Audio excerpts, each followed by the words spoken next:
Hello and welcome to Beyond the Noise, the podcast series from PRWeek. I'm Evie Barrett, senior reporter at PRWeek UK, and joining me today are two special guests. We've got Mark Lowe, co-founder at PR agency Third City, and Lewis Davey, founder of comms consultancy Idea Farm and co-founder of Pixel, an AI influencer talent management agency. Today we're going to be discussing AI influencers and what they mean for the future of PR and influencer marketing. And if you're listening thinking, what on earth are AI influencers? Don't worry, we're going to start from scratch.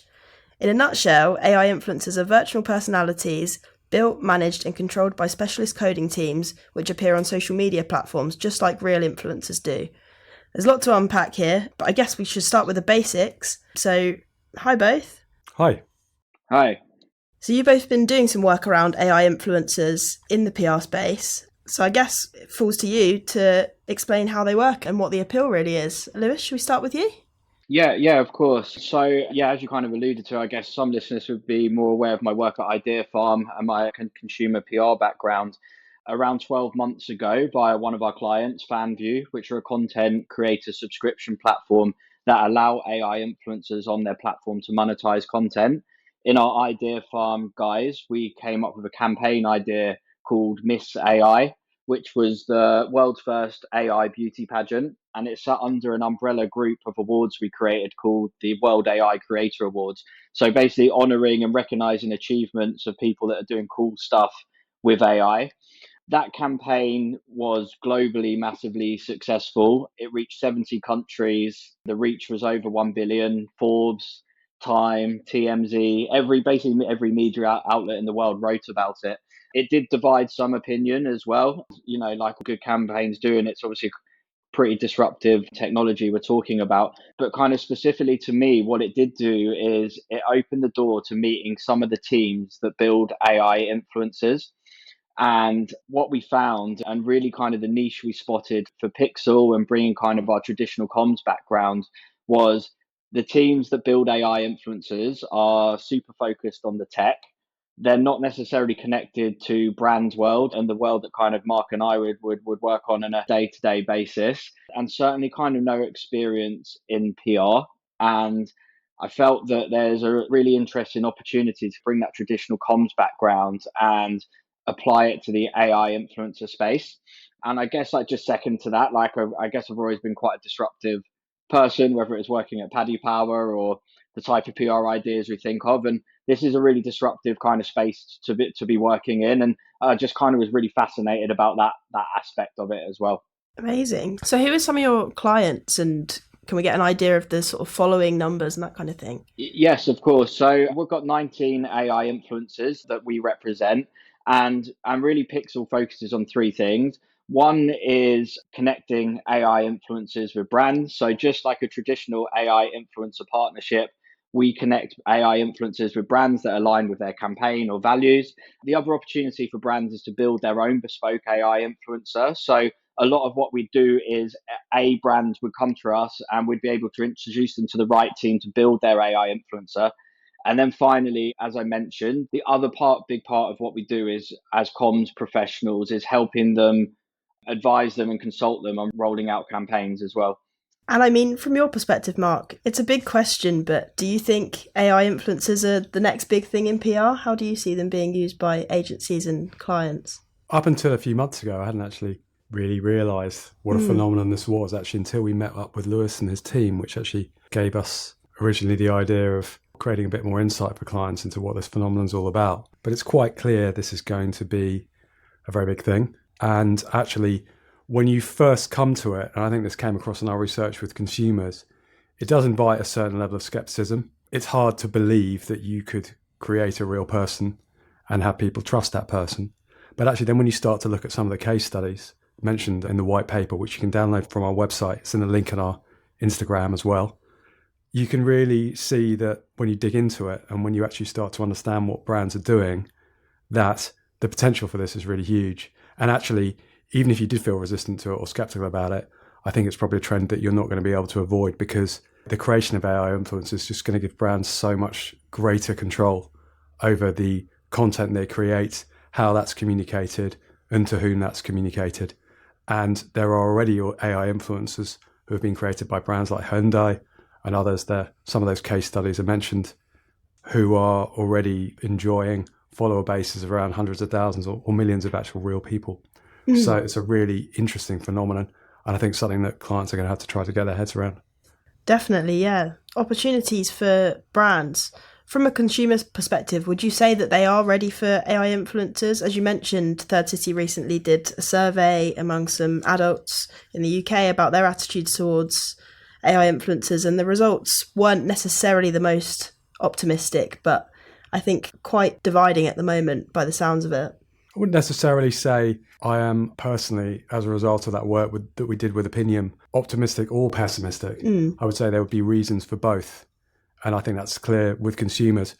The headline in PRWeek brought out the skepticism amongst the public more broadly. If you actually drill into the statistics, you'll find that particularly the millennial, the younger the millennial Gen Z audience are much more receptive to this and see this as being more of a natural thing, which I think is probably obvious why that would be. Yeah, I think the finding was that 25% of those between 18 and 34 knowingly follow an AI influencer. How does that align with sort of your findings so far, Lewis? How do you find that audiences interact with AI influencers?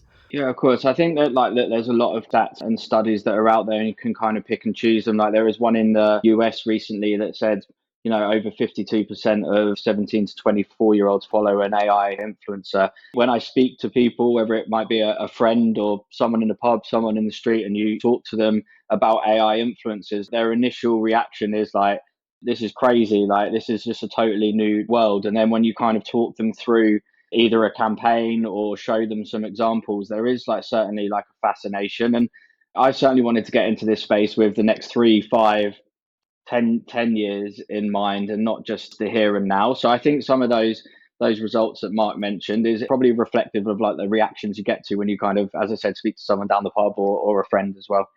In terms of examples of good and bad practice, I mean, there have obviously been both. What kind of stand out to you as ways that AI influencers have been used successfully in the last year or so? Yeah, of course. I think there's a really recent example, which was a couple of weeks ago, and I did give some comments to campaign. This was specifically to AI cloning, which is kind of a growing trend in the AI space. H&M announced that they intend to clone 20 real life models and use them across digital advertising on social for campaigns. And I think that campaign goes back to the point of really why I set up Pixel. And I think the excitement and rush to get into this space means sometimes some of the basic principles of what we do are being forgotten. And I felt that campaign, it was announced via a male creative director from H&M. There was no kind of messaging or buy-in from the models that were to be cloned. And I think really it was just how that announcement was presented, and they could have done a lot better job of announcing it. Certainly to showcase this is in collaboration with real models, and we have their buy-in, and show how AI can enhance an industry like fashion or beauty or whatever it is. So I think that was really ultimately a misstep, and it just feeds into, and this is across all sectors, it's that AI is integrating its way into that, this kind of AI replacing humans divide. And it's important that brands avoid that, and I don't think H&M did a great job of that. I think there is some really impressive case studies of where AI influencers can come into their own. That I feel strongly industries where information is king is a really great way for a brand to use an AI influencer. So Mark mentioned Hyundai. So one of the AI influencers we represent is called Kenza Layli. She's Morocco based, and she was actually originally created to empower women in the Middle East. So just from a brand alignment and positioning and values, she's a kind of a really good fit for brands. She partnered with Dai for their new EV car launch. Again, you can kind of see the alignment between electric car innovation and why an AI influencer might be an interesting option. And then I think most importantly, Kenza didn't just star in some video content and show up on socials. This is where we get under the bonnet of AI influencers. She was trained through deep learning to be an expert on that car. That then meant that customers interested in buying that car could speak to her on social media. She could have 2,000 conversations concurrently talking about the new car, and in multiple languages as well. So there's kind of like real performance capabilities beyond just kind of the visual element of working with an AI influencer. And then just lastly, I think the Middle East is a really interesting market for AI influencers. We've seen Qatar Airways recently launch Sama, who is the world's first AI cabin crew member. Again, thinking about like where information is king, like Sama can be always on 24/7, sharing information, travel tips, where to eat, drink, what to wear, etc. And the reason why I think the Middle East is really interesting is also just around cultural sensitivities and taboo topics. So one of our AI influencers at Pixel is called Jomana. She's a Saudi-based AI influencer. She's recently or in the past supported breast cancer awareness campaigns in Saudi Arabia. So I think it's just a really good example of actually a topic culturally that's a bit taboo and sensitive. Like AI influencers are like open up possibilities for brands to kind of tackle these topics and use a different kind of avenue to do that. Yeah, it's a really good point. I think the chances for hyper-personalization especially are a big plus point in terms of AI influencers that people might not perhaps think of straight away. But in an era of personalized feeds on social media and that kind of thing, it's just, I suppose, the next evolution of that, some might say. What are your thoughts, Mark? Did you see the H&M example, the digital models? I saw that, and I obviously have looked into some of the other case studies as well, particularly in the Middle East. And I think what Lewis says in terms of the brand's ability to control, but also in terms of their ability to actually access influencers who are suitable in those markets and to really create a bespoke experience for consumers. I think the other thing we say in the paper about AI influence, which is potentially really interesting, is that they're effectively asynchronous. So you could conduct multiple conversations with hundreds or thousands of consumers at the same time using the same person. So obviously the economics of that and the efficiencies of that are really obvious. I think where clients need to think ahead in terms of this trend is that we can see what all the positives are, but the truth is that we need to think of AI broadly and specifically in this case, not necessarily as a medium, but as an agent. AI at some point, and perhaps we're not there now, and we can see the fun that is involved in all of this, and certainly we don't want to lose that.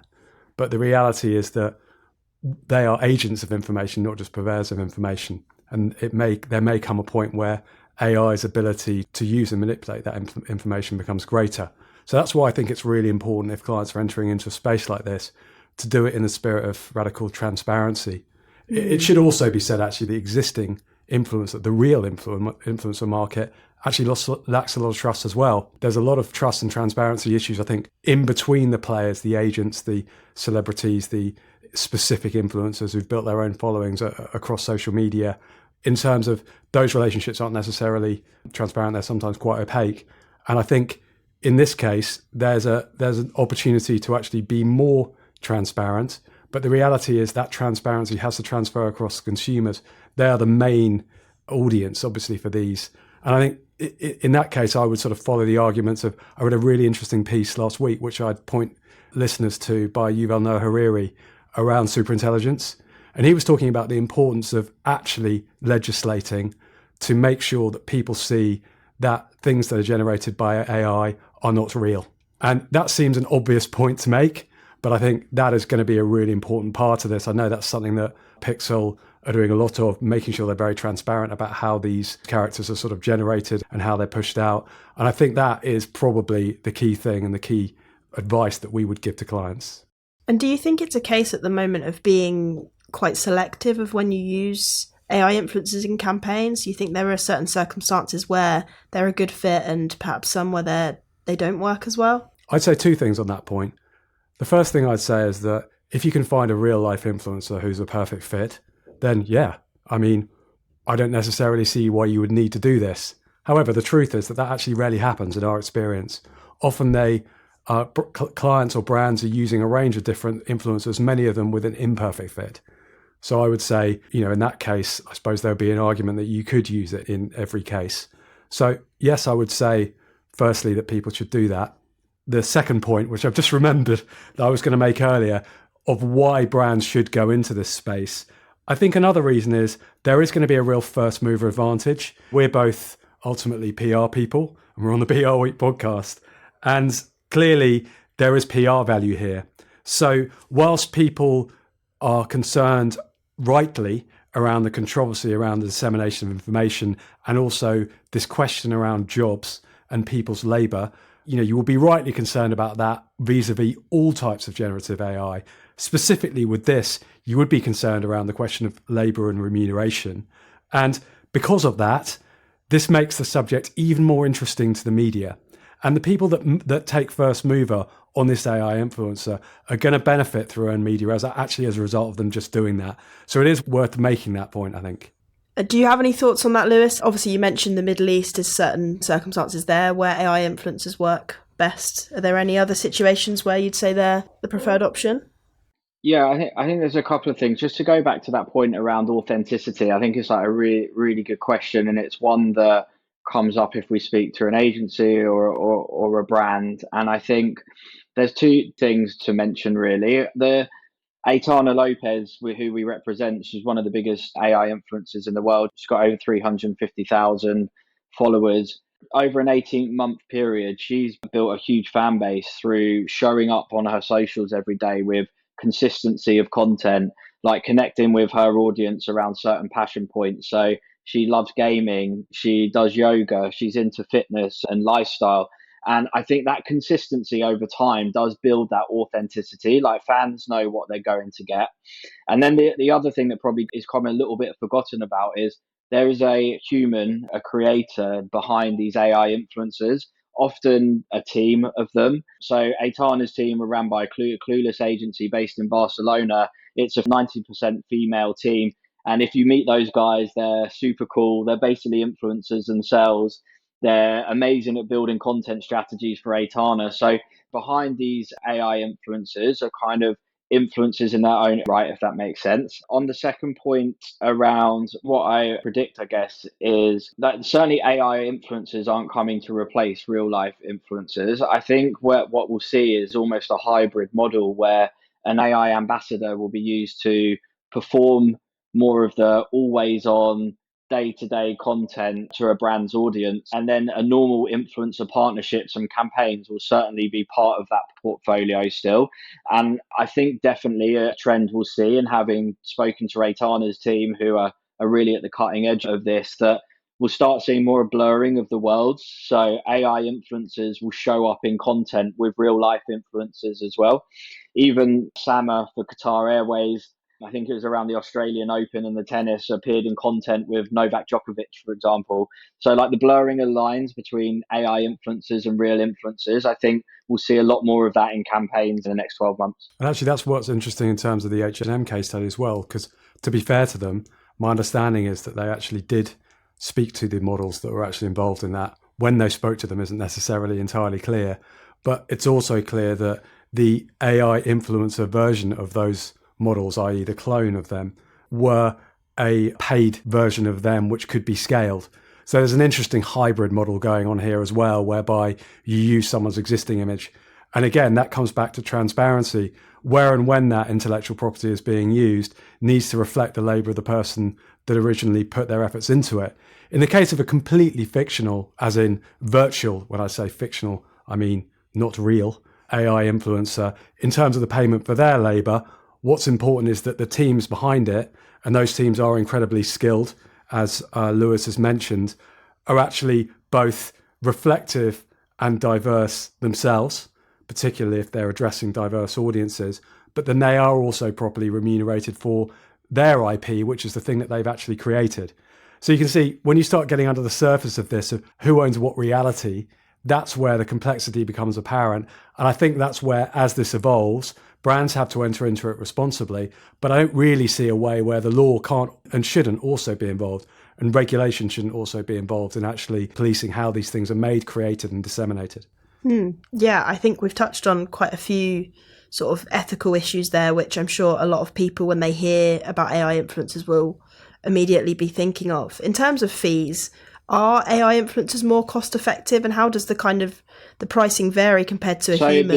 the cost is one part of, I guess, the process for a brand working with an AI influencer. We've I kind of already touched on it, but what I've found in my experience is the process is a lot more collaborative. You're dealing directly with the team behind the AI influencer. There's no agents involved. And as I've said, kind of influencer, real life influencer negotiations to us as actually an idea farm agency over the last couple of years has felt a little like the Wild West when it comes to inflated fees, negotiation. So I think when you're looking at the possibility of working with an AI influencer, it's a refreshing experience. You're totally right that the obvious things around costs and travel, they don't exist. But I think also just efficiencies in terms of there's not really a cap on creativity. The brand has a lot more control. You know, you might only be able to do a deal with a real influencer for a limited amount of days or a campaign period, where AI influencers, it's certainly more scalable. So there's a lot of different factors that more than just cost. I think just to give you a taster example, one of our AI influencers recently teamed up with a brand and the fee was around 10K for a month long campaign. I think within that there was 5 to 6 pieces of content created, like kind of all the deliverables you'd expect with a normal influencer partnership. So, like in short, yes, it's a more affordable option, but there are also during that process some other like interesting benefits as well. I'm not sure, as Lewis says, people should be entering into this just on the basis of cost. I think that would be a mistake. There's a big cost involved, as in with anything that you produce. The more effort and the more investment that you make in it, the better the end result is going to be. And that's true for an ad. And that's certainly true in this case. You need to make the investment. It's not clear at the moment. I don't think this is an immature sector, what the actual value add is. When that becomes clearer, I think the pricing will become more stable. But it's definitely true to say at the moment that it is significantly more cost effective than the use of real influencers. But then a lot of the time and effort is going into making sure that the creative effectively that you're developing is of the highest possible quality, rather than that time going into negotiating with middlemen, which is what happens when you're in the real life influencer market, if you like. There are obviously different approaches to that. Brands can either work with existing AI influencers or create their own mascot. What would you advise at the moment? I mean, is it too big of an investment to go straight in with your own mascot, or does that work in some cases? Look, I think we work with 19 of the biggest AI influencers like globally at the moment, and they all each have their own lifestyle passion points, as we already discussed. So it might be that AI influencers that already exist like align really well with a brand or the campaign they're working on. I think we'll see more of that as brands kind of dip their toe into the space. The advantage of building your own AI influencer really is centered around that control element. So I go back to Qatar Airways. They built Sama as their kind of always on AI cabin crew member. You can see the efficiencies of doing that. The brands that have got into this space as well, I guess a lot of them have been travel tourism focused or kind of innovative brands. I think the advantage for Qatar Airways, and another reason for building Sama, like Qatar Airways fly to 170 countries around the world, the ability for an AI influencer to share travel tips and information in multiple languages and speak to thousands of people at the same time, like you can see why bespoke build works really, really well for them. We spoke to a brand this week that are really interested in a travel brand that are interested in partnering with one of our AI influencers, and again, they are able to look at our list of AI influencers and, Olivia C, for example, she's based in Portugal, but her fans connect with her because she consistently posts about travel, food, photography. So that's appealing for a travel brand that wants to play in that space. So I think we'll see more and more brands dip their toe into this space, and kind of a slow and steady, sensible approach to that is partnering with an existing AI influencer that aligns with their brand. And I suppose partnering with an existing influencer means that you are then engaging their fan base already and that kind of thing. In terms of the transparency piece, do you think that there is enough consumer awareness and clear disclosure at the moment when it comes to AI influencers. It strikes me that in the Third City research, the majority of consumers said that they'd heard of AI influencers, but fewer than half actually understood what they do. What role do you think that the people behind this and PR agencies, brands working with AI influencers have in ensuring that consumers are aware? So I think where you talk about AI generating controversy one way or the other, the controversy usually exists because there was either a positive media reception or a negative media reception. That doesn't necessarily define what the actual campaign was. I think actually in all the case studies we've got in the white paper, both on the negative side and on the positive side, all of them, it was obvious and there was disclosure. And the social media platforms require that disclosure as well. That doesn't mean to say that in future there may not be actors or people trying to get into this market who try to play with the real and unreal exposure. And I think that's probably where brands need to enter into it, transparency, but also it'll be interesting to see what happens and what develops in terms of regulation. Yeah, I mean, what are your thoughts on that, Lewis? You talk about kind of the blurring of the lines. How can we ensure transparency? Ultimately, it's such a fast moving technology. Like AI video, for example, it has improved from where it was 2 months ago to now. So like everything's moving very fast. I think brands getting involved in this space, the teams behind AI influencers or anyone in this space ultimately has a responsibility to ensure the partners they work with, setting guidelines, are operating in a responsible way. And as I said, I think, having worked on Miss AI as a campaign as part of the World AI Creator Awards, that was a divisive campaign and kind of being on the front line of answering questions on that. And I think from my perspective, like being part of a group of creative people in this industry is not wanting to sit on the sidelines and definitely steer it in a positive direction and have that influence. So kind of that's very much our position, and who Pixel associates themselves with reflects that as well. And the other issue which a lot of people have picked up on, and which we mentioned briefly earlier, is the diversity aspect. Some people pointing out that replacing real diversity with simulated representation is a different thing. What are your views on that? Well, Lewis was just talking about the AI beauty pageant. I think where people might have an objection to that would be they would likely have the same objection to a real life beauty pageant. And in a sense, you could argue, well, if you were going into that through that space, the ability to have control, and I don't know the ins and outs of the specific case study, but the ability to have control might enable you to ensure that there was more of a sense of equality, diversity that's sort of embedded within that. So I think, again, this is one of those situations where this is a tool that can be used, and it could be used badly and it can be used well. And we would encourage people to use it well. Lewis, anything else to add on that point? As a society, there's always more work to be done. And I think in the AI influencer space, there's definitely room for improvement in diversity, no doubt.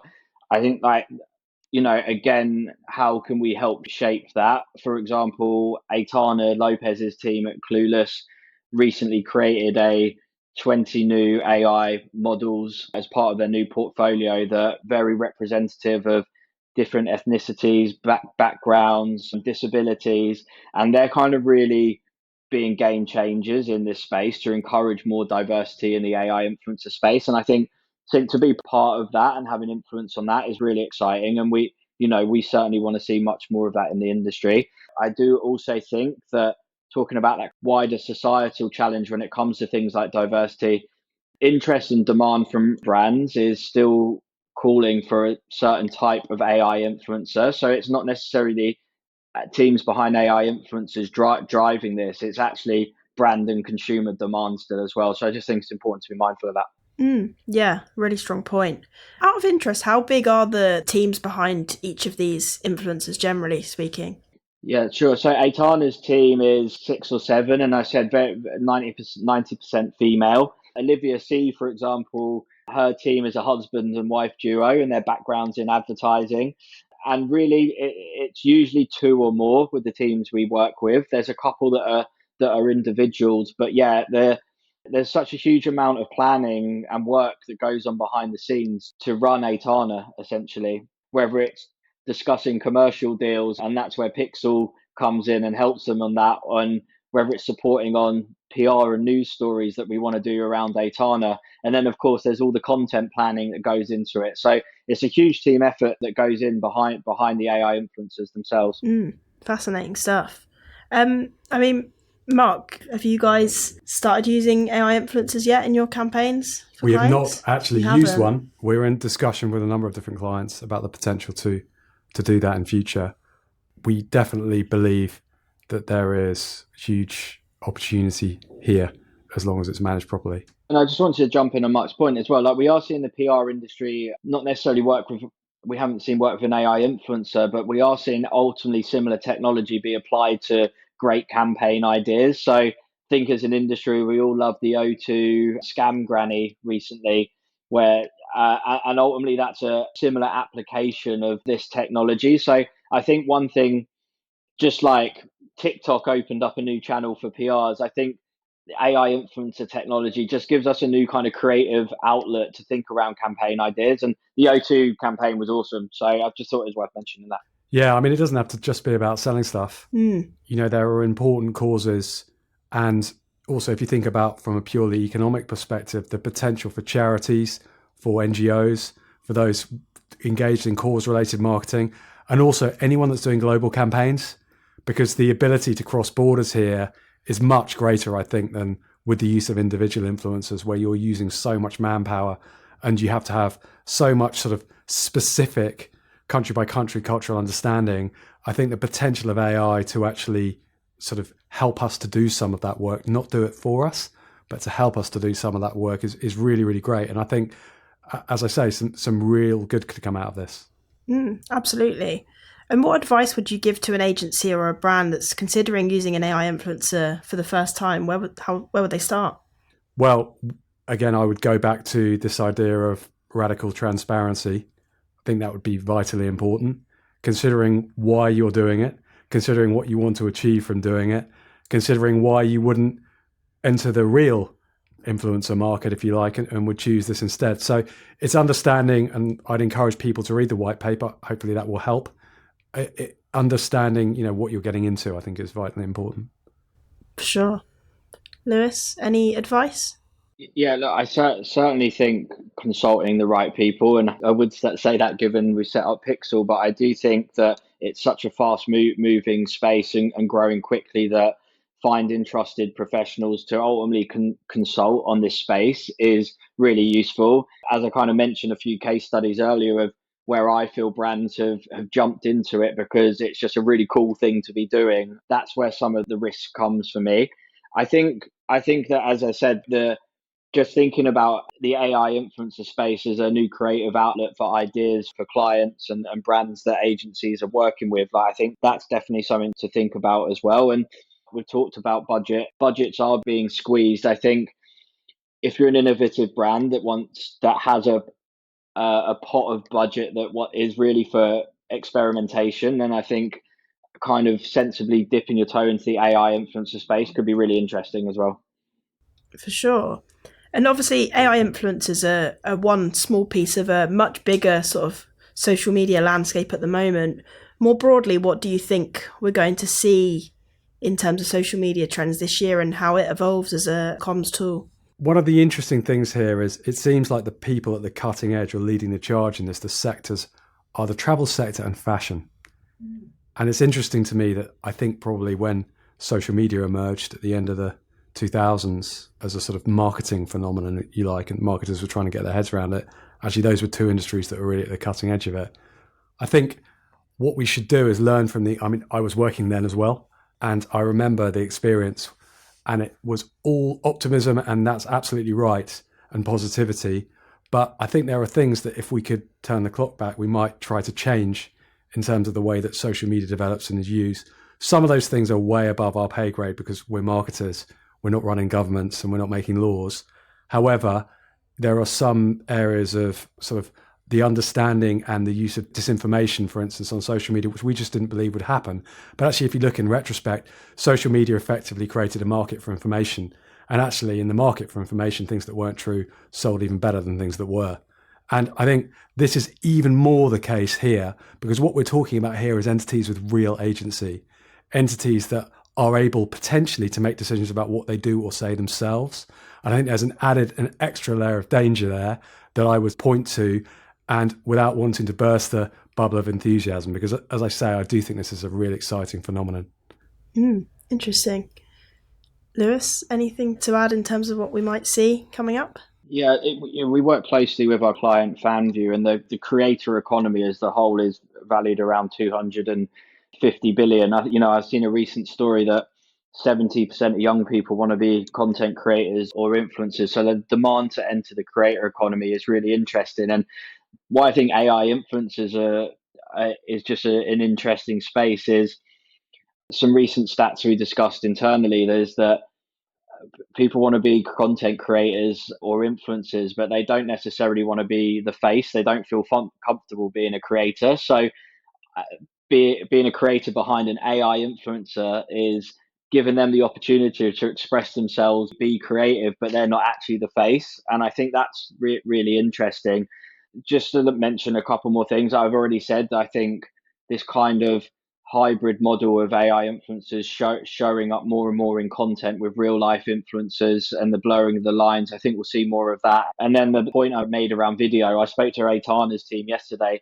They just created some new video assets for Longreras, the Spanish beauty brand. The video content they just created wasn't possible 2 months ago, but it is now. So that just shows how quickly something like AI and video is moving, and that's kind of really, really exciting.